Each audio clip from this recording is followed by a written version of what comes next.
UKM bermula daripada hasrat masyarakat.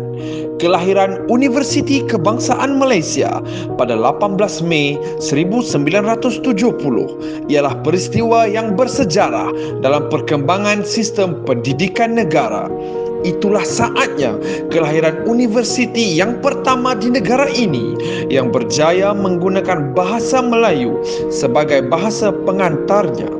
UKM telah berjaya membuktikan fungsinya untuk melahirkan bangsa Malaysia yang berjati diri kebangsaan.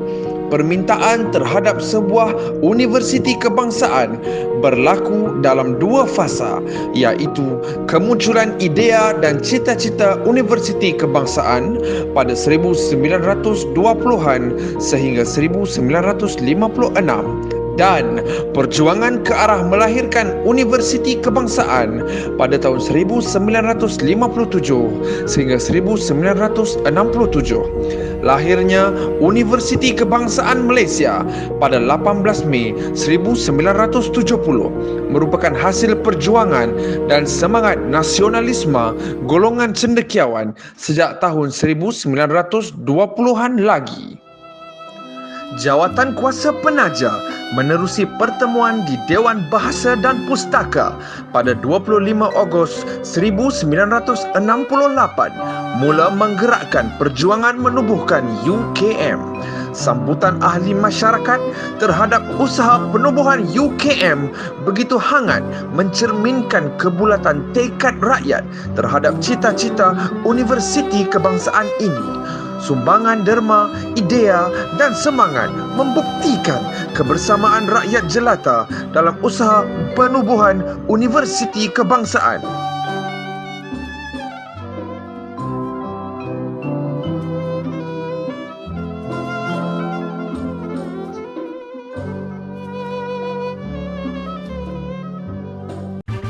Zakba pada tahun 1917 mencetuskan idea penubuhan sebuah universiti yang berciri kebangsaan dengan tujuan untuk memajukan masyarakat Melayu di samping memartabatkan bahasa Melayu ke arah yang lebih tinggi.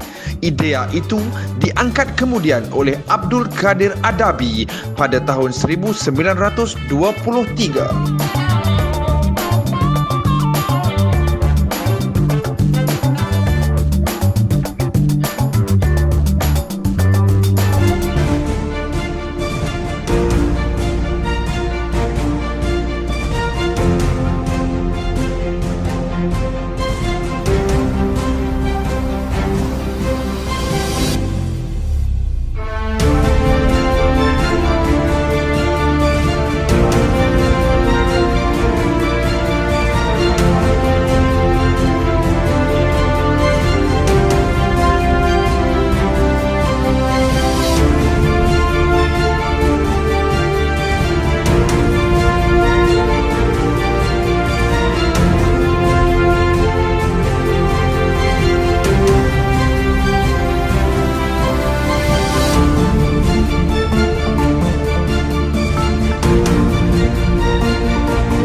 Dalam kita membawa agenda baharu universiti ini, ada 5 nilai utama yang mahu saya ketengahkan.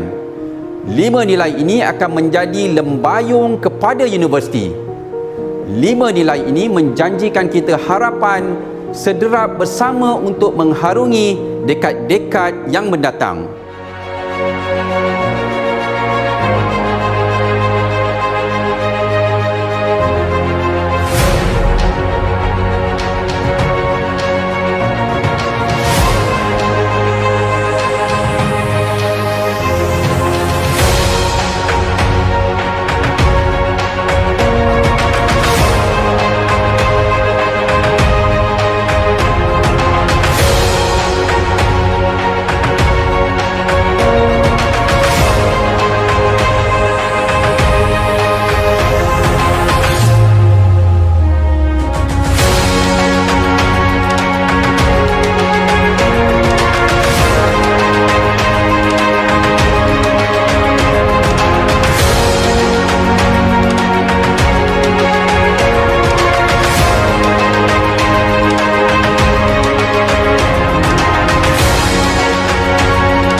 UKM ada kekuatan tersendiri kerana mempunyai banyak institusi penyelidikan dan fakulti yang mampu merungkai prakarsa watan ini.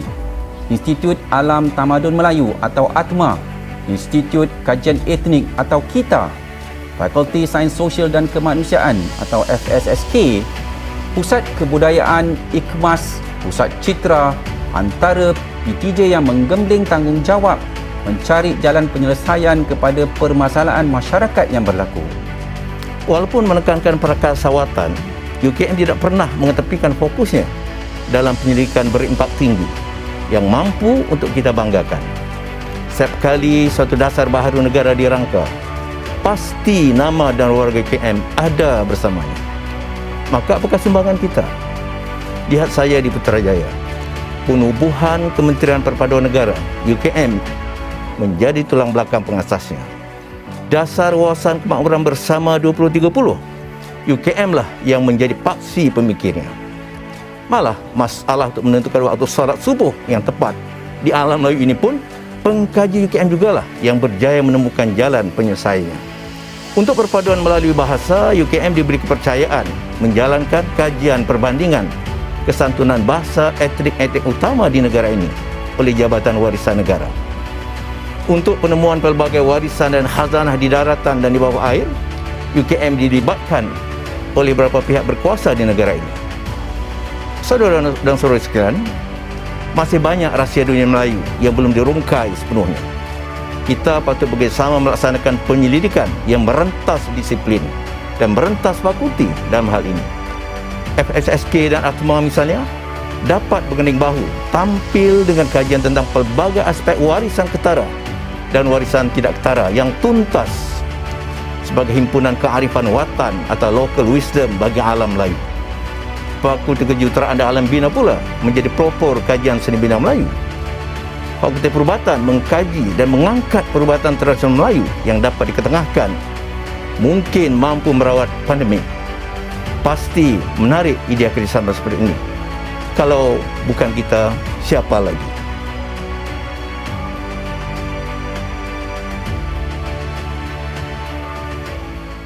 Di bawah prakarsa watan ini, UKM menekankan nilai falsafah universiti, bahasa Melayu, warisan budaya, jati diri dan patriotisme. Secara ringkas, saya nak membawa tuan-tuan dan puan-puan kepada falsafah universiti. Kita perlu fahami dengan sejelas-jelasnya bahawa kita universiti yang mempunyai nilai falsafah yang jelas berkaitan paduan iman kepada Allah dan ilmu yang bermanfaat. Justru kita perlu memastikan paduan antara iman kepada Allah dengan ilmu yang bermanfaat serta gabungan antara teori dengan amal adalah dasar utama bagi perkembangan ilmu, proses pembinaan masyarakat terpelajar dan pembangunan universiti. Saya menyeru kepada semua warga agar kembali kepada falsafah universiti dengan memahami, menghayati dan mengamalkan falsafah universiti ini. Bagaimana pula dengan peranan bahasa yang tidak pernah dipisahkan dengan identiti masyarakat dan budaya? Melalui agenda baharu UKM ini, saya menekankan bahawa bahasa Melayu perlu diperkukuhkan martabatnya. Dasar UKM begitu jelas dalam memperkasaan bahasa Melayu sebagai bahasa ilmu yang tinggi. Justru seluruh warga UKM haruslah mengekalkan bahasa ini sebagai asas jati diri kebangsaan. Ini bukanlah bermaksud kita mengenepikan bahasa lain seperti bahasa Inggeris, bahasa Arab, bahasa Jepun dan sebagainya. Bahasa-bahasa lain sebenarnya masih lagi penting sebagai bahasa ilmu. Namun yang lebih utama ialah bagaimana kita hendak meletakkan bahasa Melayu ini di tempatnya dan bagaimana kita nak memasyhurkannya dan bagaimana kita hendak memastikan UKM sebagai sebuah institusi yang sentiasa mendaulatkan bahasa Melayu. Justru bagi memperkasakan bahasa Melayu di UKM ini, saya merasakan pentingnya untuk kita memertabatkannya melalui insentif bagi mereka yang menerbitkan dalam bahasa Melayu, menggiatkan lagi simposium yang berkaitan, menggalakkan penyelidikan dalam bidang bahasa, budaya dan kesusastraan, menyokong dasar-dasar penting seperti dasar bahasa kebangsaan serta mengantarabangsakannya melalui pengajian bahasa Melayu. UKM telah mendahului perancangan pemerkasaan bahasa Melayu berbanding perancangan dasar kerajaan 13 tahun lebih awal daripada penetapan tarikh penggunaan bahasa Melayu sebagai pengantar Institut Pengajian Tinggi iaitu pada tahun 1983.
Mitos bahasa. Kata yang mempunyai citra, kononnya bahasa Melayu. Kosa kata asalnya hanya 3 patah: padi, besi, dan babi. Tiada sanadnya yang sah, tiada ketahuan nama perawi, enak dijadikan sendaan, tiada sedar kejahilan diri terdedah. Kata yang mempunyai cerita, kononnya bahasa Melayu, tidak berdaya menyahut cabaran gelombang samudera.